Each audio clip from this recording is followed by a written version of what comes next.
আপনি কি জানেন বাচ্চাদের দেহ থেকে মালাকুল মাউত কিভাবে রূহ বের করে নেয় এবং মালাকুল মাউত কেমন আচরণ করে তাদের সাথে?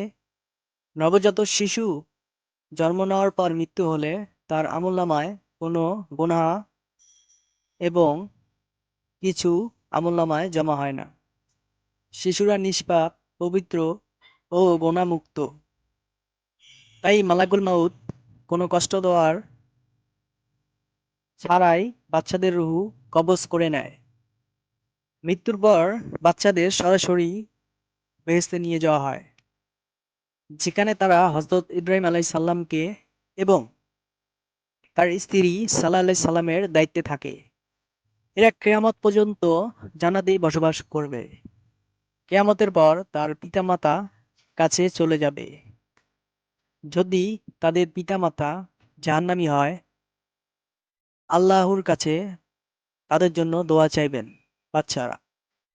আল্লাহ তাআলা তাদের সুপারিশ করার ক্ষমতা দিয়েছেন। শিশুগণ তাদের পিতামাতা ছাড়া জান্নাতে প্রবেশ করবে না। আল্লাহ তাআলা আমাদেরকে বেশি বেশি নেক আমল ও সৎ আমল এবং সৎ কাজ করার এবং চাকরি করার তৌফিক দান করুক। আমিন। আশা করি আমাদের আলোর পথ ইসলামিক চ্যানেলটি সাবস্ক্রাইব করে আমাদের সাথেই থাকবেন। ভিডিওটি কেমন লাগলো তা আমাদের কমেন্টে জানাবেন। অবশ্যই ভিডিওটি একটি শেয়ার, একটি লাইক করতে ভুলবেন না। আল্লাহ হাফেজ। নেক্সট ভিডিওতে আবার দেখা হবে।